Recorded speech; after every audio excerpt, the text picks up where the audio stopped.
For nearly 2,000 years, Jews throughout the world have prayed 3 times a day for one thing: to return to Eretz Yisrael. Today, for the first time in almost 2 millennia, that dream is no longer just a prayer, it is reality. The state of Israel has been rebuilt. Jews from every corner of the globe are coming home. Biblical prophecy is unfolding before our eyes. The question is no longer whether Hashem is bringing the people home back to the land of Israel. The question is, what does the Torah expect of us in this extraordinary moment in Jewish history? Hi, I'm Rabbi Paul Bloom. After more than 50 years in technology, including leadership positions at Bell Laboratories, Bellcore, AT&T, and IBM Research, I fulfilled a lifelong dream and made Aliyah in 2021. Following my Aliyah, I began asking a simple question. Why aren't more Jews discussing whether Aliyah should become part of their long-term future?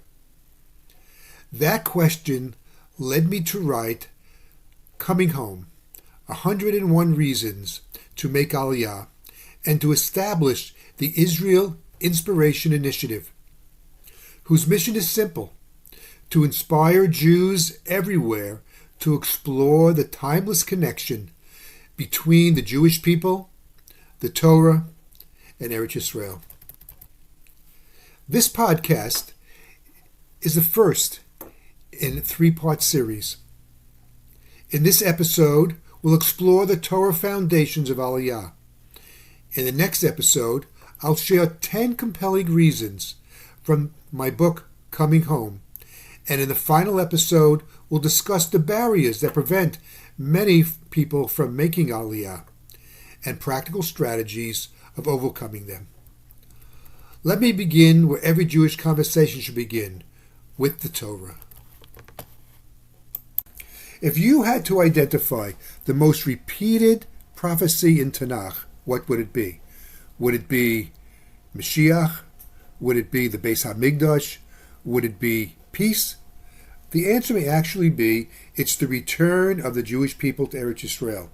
From Moshe Rabbeinu through the later Nevi'im, the promise of return appears again and again and again. So let's start at the very beginning. Let's start with Avraham Avinu. The first Jew is told, Lech lecha me'artzecha el aretz asher areka. Go to the land that I will show you. Judaism does not begin with theology. It begins with a journey to Eretz Yisrael. Moshe's final dream is that he prays to HaKadosh Baruch Hu, Ebrona na v'era es ha'aretz hatova. Let me cross and see the good land. So the greatest prophet who ever lived desired one thing above all else: to enter Eretz Yisrael. But even before Bnei Israel entered Eretz Yisrael, Moshe Rabbeinu predicts the Golus, the exile, and the return. V'shav Hashem Elokecha es shavuscha v'richamecha v'shav b'kibetzcha mikol ha'amim, that Hashem will gather you from all the nations, as it says in Devarim, Perek Lamed. Notice again, the Torah does not merely predict exile, it predicts return. Let's move over to the Nevi'im. And let's look at Yirmiyahu. The prophet declares, Hinei me'viosa me'eretz safon, v'kibatztim me'yarketei oretz. I will bring them from the north country and gather them from the ends of the earth. Again, not a spiritual return, but it's a physical return. In Yechezkel, we have probably the most dramatic prophecy in Tanach, where Yechezkel sees the valley of dry bones. The Jewish people appear dead, gone, finished. Hashem says, V'alisa eschem mikirboseichem. I will bring you up from your graves in Yechezkel Lamed Zayin. And the chapter concludes, V'hevisi eschem el admas Yisrael. I will bring you to the land of Israel. The revival of the Jewish people is inseparable from return to the land. And we've seen this in the past century. going from the Holocaust to the establishment of the State of Israel. In Yechezkel, Perek Lamed Vav, the most outstanding prophecy, V'atem harei Yisrael, v'yanavchem titnu v'pirachem tisu le'ami Yisrael, ki korvu lavo. O mountains of Israel, you shall give forth your branches and bear fruit for my people Israel, for they are soon to come. The Gemara comments, Ein lecha kates migula mizeh. There's no clearer redemption than this. For almost 2,000 years, the land was largely barren. When Mark Twain came to Eretz Yisrael, and he saw a barren land, a land inhabitable, a land full of rocks.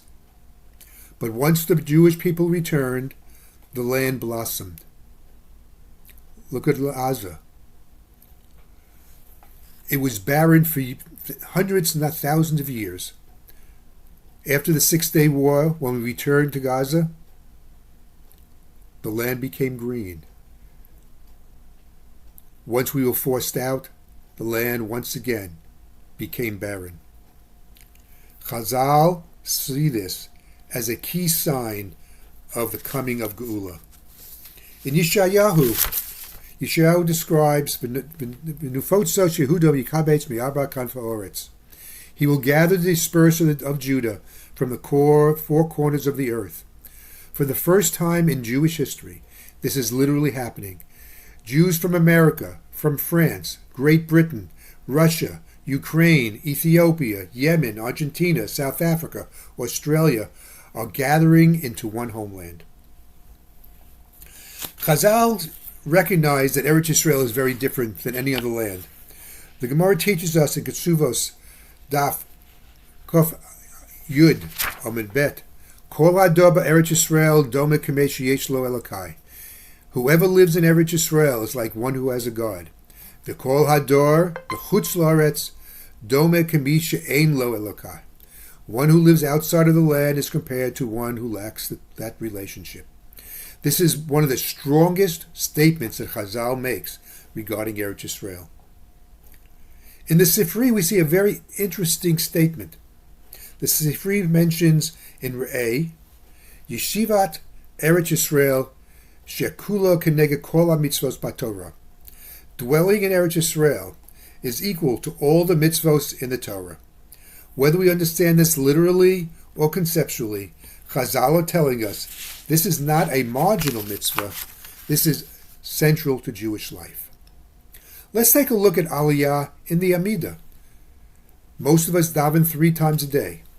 So probably the most remarkable proof is not in the Sefer, but it's in our Siddur. Every day we make many bakoshos to HaKadosh Baruch Hu.